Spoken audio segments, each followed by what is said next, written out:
Thank you so much.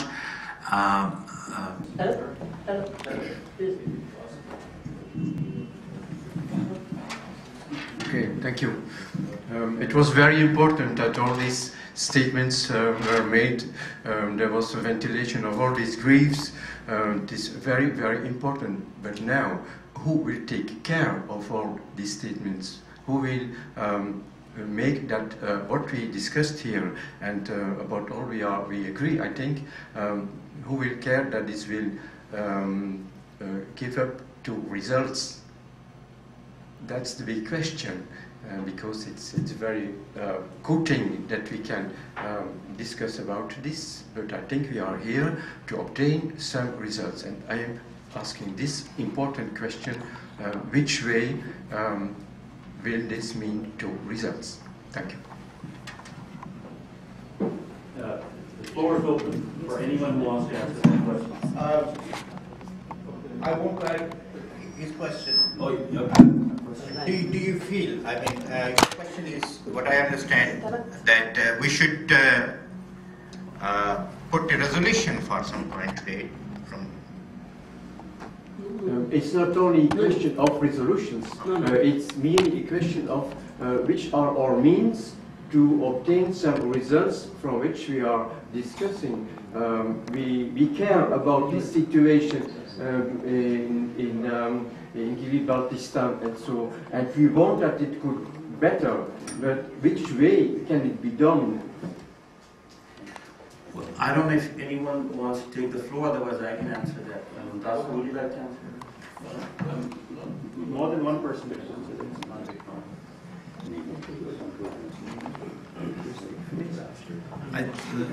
Your question is really important and valid, and all we know that we don't have any kind of a means to produce very desirable results, but what we can do through such a discourse is we organize occasionally two objectives.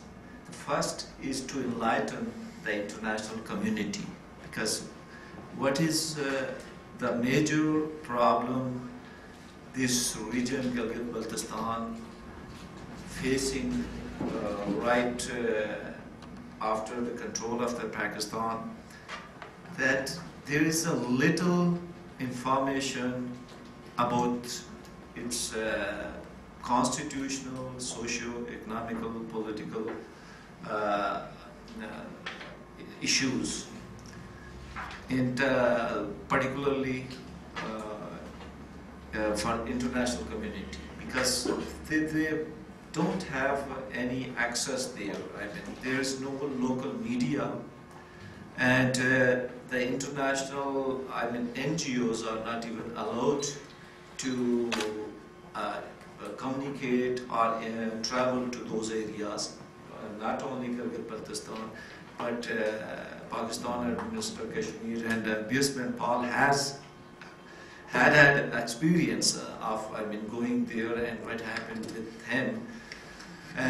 It was just after 2005 earthquake that Pakistan was forced to lift this kind of restrictions from those areas, and even his communication was strictly under the military control. Still it is under military control, but now people have access to at least the telephone, landline and cell phones stuff.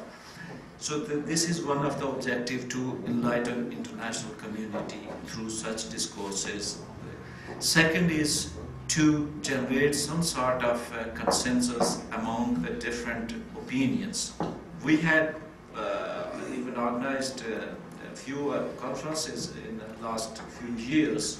We invited people across three regions: Gilgit-Baltistan, Pakistan Administered Kashmir, and Indian Administered Kashmir, and with a different background. So this is what we are trying to promote, achieve, but and through this we are trying to do whatever is we are capable of doing. in this situation. Hamid Saab or Tahir Saab, would you like to share your views? No, I'm wondering I'm wondering if you had brought any resolution to be carried by these 2 days conference, as because whether I misunderstood his question, whether we need to pass a resolution from his house demanding what. All right, we wrap up our session. I think the message is very clear for our audience that Pakistan's presence, both military as well as its citizens, paramilitary, in Gilgit-Baltistan is not acceptable. Withdrawal of Pakistani citizens and Pakistani forces from Gilgit-Baltistan is the first step that needs to be taken if the people of Gilgit-Baltistan have to make their decision about their future, political future, as well as regaining control over their land and their resources. So I think that is the consensus. The second important issue is that we all demand that the natives of Gilgit-Baltistan, that state subject rule should be reinstated in Gilgit-Baltistan, which was abrogated illegally by Pakistan in 1974, and which enabled Pakistan to illegally settle its thousands of its citizens in Gilgit and Skardu and other areas. So the question carried out, agree, as because you have to put forward as the resolution the two demands. Anybody disagree? And I think the third point that part of the resolution could be the demand that the line of control should be opened immediately to benefit the people of Gilgit and Baltistan, and they should be allowed to use the same documents which are allowed by people of Kashmir, people of Ladakh, people of Punj and Muzaffarabad and Jammu divisions. We do not want to use Pakistani passports to travel to Indian Kashmir because we are not Pakistani citizens. So I think that will be the draft of our resolution. And the carried in this. No, carried. You don't have it in the committee. We carried this in this house. Yes. Approved. Yes. I would like to take a vote. So, I mean, if anyone wants to add any other point, you're most welcome. Otherwise, I would like to take a vote. So if everyone agrees with these. I would like to say something.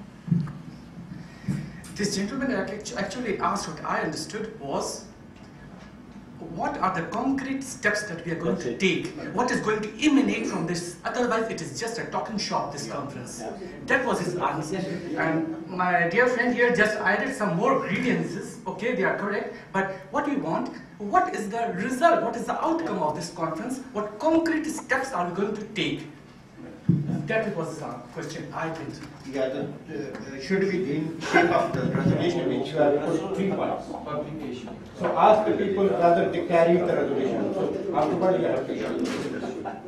Well, there will be a resolution, there will be a publication by Balochistan National Front. I think, But you have to carry out from the house. So everybody has agreed.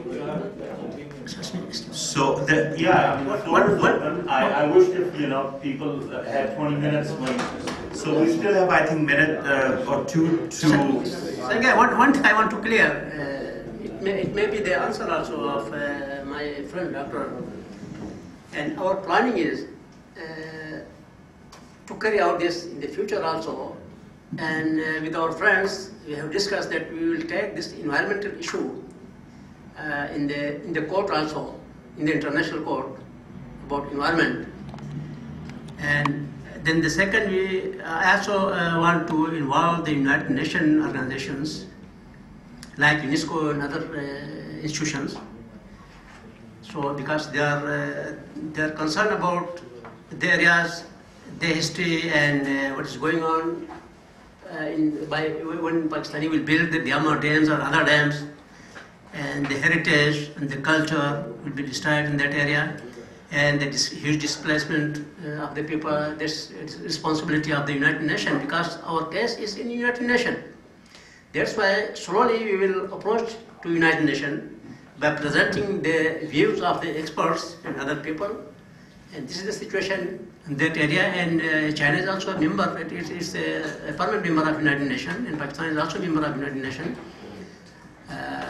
it's not so easy to convince the UN, but we will try to UN, because China is now growing power. It uses money against us. It has used money because we had, I am telling you, we had planned this conference, last conference in European Parliament. The room was allotted, the MEP was agreed.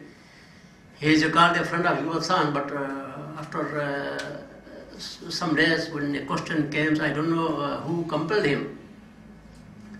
And due to that compulsion, we decided not to hold that conference in European Parliament. But even then we expect, because European Parliament has passed resolution regarding our area, we will approach European Parliament. There are many 700 members in European Parliament. We will approach them and we will approach United Nations to carry out the results of this conference for the future. It's not one day or 2 days. It's conference you cannot achieve in 1 day or 2 days. It's a long process. Thank you.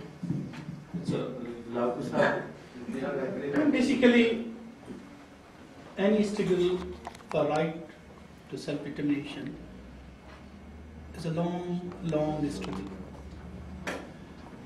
And the struggle become very difficult when you are dealing with a country like Pakistan. Now, for any struggle, there are a number of, because a struggle for right to self-determination is a multifaceted, multi-directional struggle. But there are some major, in the current international situation, there are some major components. The struggle on the ground, the people's struggle in their own motherlands. 2, the struggle to involve and inform the international community. 3, in the current global situation, it is not possible that the struggles could carry on and produce any meaningful results without the support of international community. Now, we have seen in the world that struggles go sometimes for decades, even for centuries. And so a struggle for the right of self-determination of people of Gilgit-Baltistan, people of Sindh, they have been carrying for a long time. And to expect that they will produce results immediately and we will resolve these issues, things are much more complex, as has been discussed and delineated by a number of very learned speakers. We have to establish our own role. We have to establish our role, and as international community, you have to establish your role. The purpose of this conference served to re-inform or update the international community, because the situation on ground is changing very fast. So this is the part of the process. It will not bring the complete resolution of the issue. The part of this process that it serves, the purpose, is to inform the international community, that is you. And if you think that our case is genuine, if our case is right, then as international, basically the representatives of the international community, you should communicate to those wherever you got influence.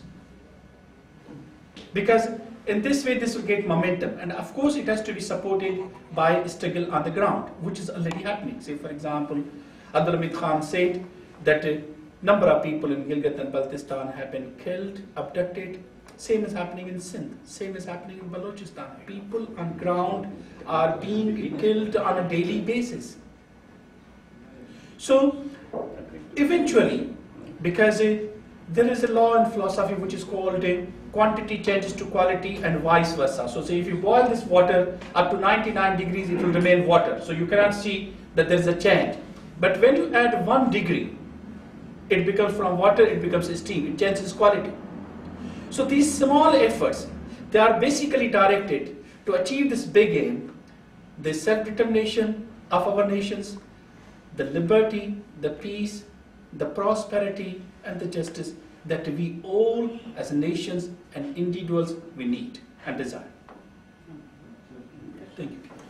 Thank you so much. So I'm assuming that we all agree on those 3 basic points that we mentioned, which is withdrawal of Pakistani citizens and forces from Gilgit-Baltistan, Yes. reinstatement of state subject rule in Gilgit-Baltistan to protect local demography and resources, and opening of line of control to allow the divided families to meet, and resume trade and travel and tourism between Ladakh, Gilgit-Baltistan, Astor, Kashmir Valley, and other parts. So Stop mining and dams. Yes, exactly. That should be. I think that is that stop adding any violent activities or terrorist activities to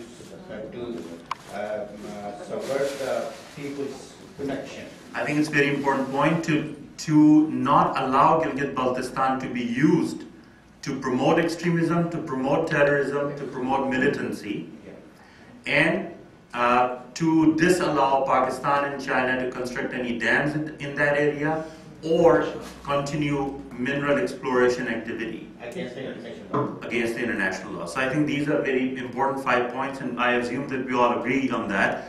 So that will be part of the resolution which will come forward. Yes. Yes, agree. All right. Thank you so much once again, ladies and gentlemen. It was a very good event on part of Honorable Chairman Abdul Hamid Khan, Chairman of Balochistan National Front. And we hope that in future we'll be able to continue interacting and networking with other communities and spread our message, because in this modern age, networking and creating alliances is very important to eventually pass our message to those institutions where the policies are made, where the decisions are made. And as everyone said, it's a slow process, but we'll continue our process. Thank you so much. God bless you all.